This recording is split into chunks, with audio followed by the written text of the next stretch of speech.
नमस्कार मंडळी, मी शीतल आणि आमच्या चॅनलवर तुमचे मनापासून स्वागत आहे.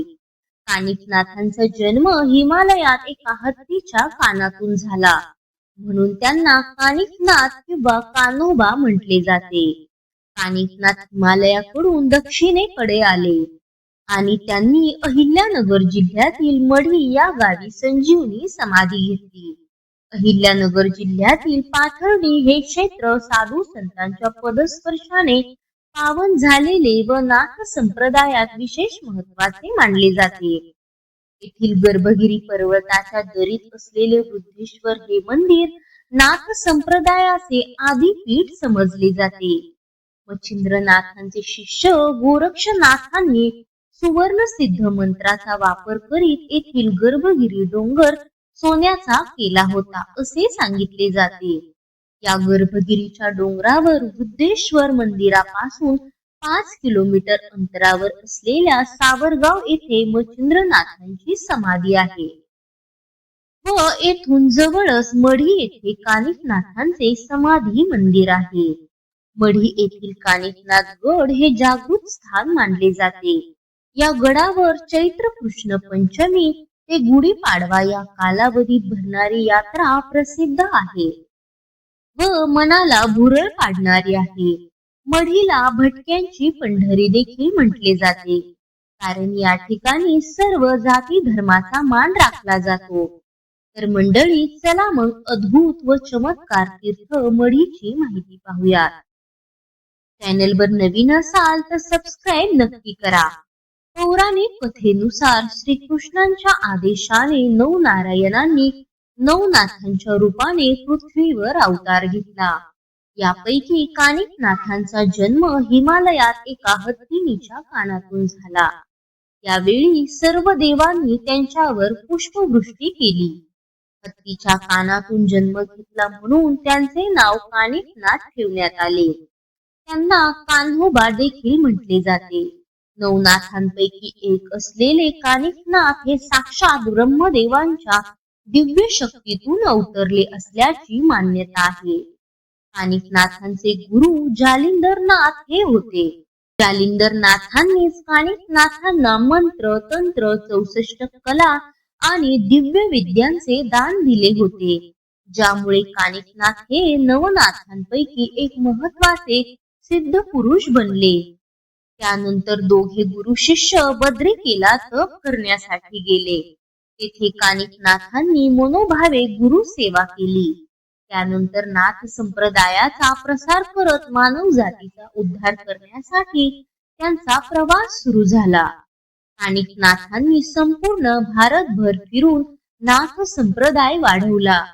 हे कार्य करीत ते हिमालयाकडून दक्षिणेकडे आले आणि त्यांनी अहिल्यानगर जिल्ह्यातील मढी या गावी फाल्गुन वद्य पंचमी म्हणजे रंगपंचमी या दिवशी संजीवनी समाधी घेतली.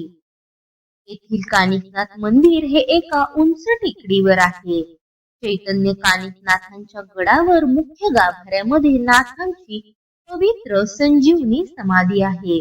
नंतर सभा मंडपामध्ये एका बाजूला नाथांचे गादी घर आहे. तेथे नाथ विश्रांती करायचे. समोरच एक होमकुंड आहे. नंतर नाथांच्या गादी घरा शेजारी पूर्वेला श्री भगवान विष्णूंचे मंदिर आहे. त्यातील भगवान विष्णूंची मूर्ती इतर कोठेही पाहावयास भेटत नाही. इतके अप्रतिम लावण्य त्या मूर्तीमध्ये आहे, जणू काही मोहिनी राज श्रीकृष्ण तेथे अवतरल्यासारखे वाटते. मंदिरा शेजारी श्री हनुमंतरायांची मूर्ती आहे. ती मूर्ती पाहून भक्तांनी प्रभू कार्य करण्यासाठी सदोदित दक्ष राहिले पाहिजे असा संदेश हनुमंतरायांची मूर्ती देते. नंतर समाधी मंदिराच्या दक्षिणेला नवनाथांचे सर्वात मोठे गुरुबंधू श्री मच्छिंद्रनाथ यांचे मंदिर आहे. तेथून सरळ पाहिले असता गर्भगिरी पर्वतावरील मच्छिंद्रनाथांच्या मंदिराचे दर्शन भक्तांना मिळते.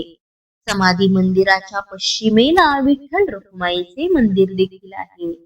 याच मंदिराखाली नाथांचे साधना मंदिर आहे.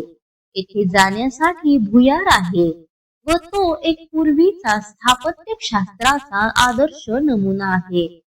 त्या साधना मंदिरामध्ये शिवलिंग व नंदी आहे व तेथे असलेल्या खिडकीमधून नेहमी गार हवा येते व गावाची पश्चिमेकडील पाहणी करता येते. विठ्ठल मंदिराच्या उत्तरेला श्री नवनाथांचे मंदिर व पारायण ठिकाण आहे. समाधी मंदिराच्या उत्तरेला श्री भवानी मातेचे मंदिर असून तेथे डाळिंबीचे झाड देखील आहे.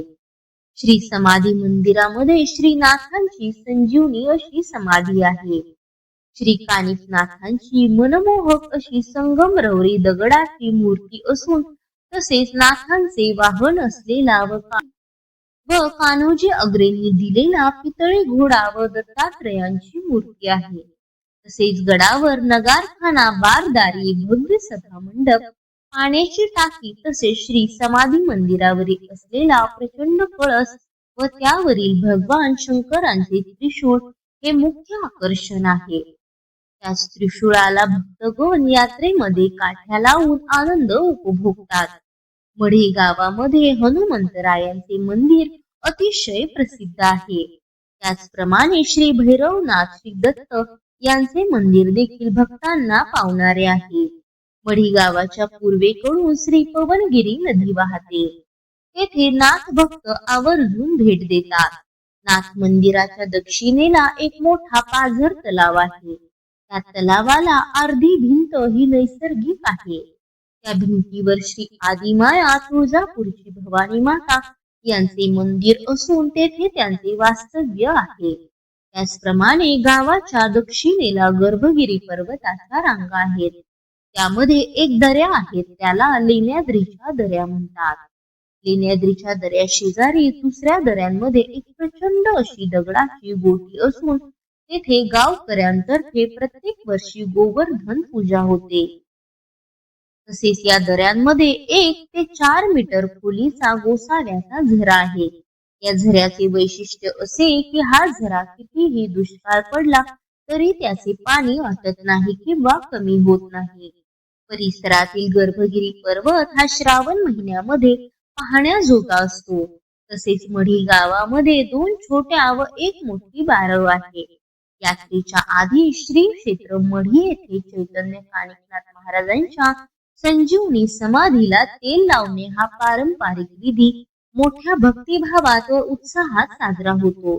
तत्पूर्वी ग्रामस्थांच्या व नाथ भक्तांच्या उपस्थितीत नाथांच्या पादुकांचे जलाभिषेक करण्यात येते व नंतर शंख व नगारा वाद्यांच्या गजरात श्री कानिफनाथ महाराज की जय म्हणत पारंपरिक पद्धतीने नाथांना तेल लावण्यात येते. यात्रेपूर्वीचा हा महत्वाचा विधी असतो. तेल लागल्यानंतर गुढीपाडव्यापर्यंत मढी व निवडुंगे या गावामध्ये विविध व्रतबंधने पाळली जातात. यात शेतीची कामे, विवाह, वास्तुशांती, मंगल इत्यादी मंगल कार्ये, गादी व पलंगावर शयन करणे, दाढी हजामत करणे, नवीन कामास प्रारंभ तसेच घरामध्ये पदार्थ तळणे इत्यादी कामे वर्ज केली जातात. ही खूप वर्षाची परंपरा आहे. सर्व ग्रामस्थांनी एकत्र येऊन यात्रेची तयारी करावी ही त्यामागची भावना असावी.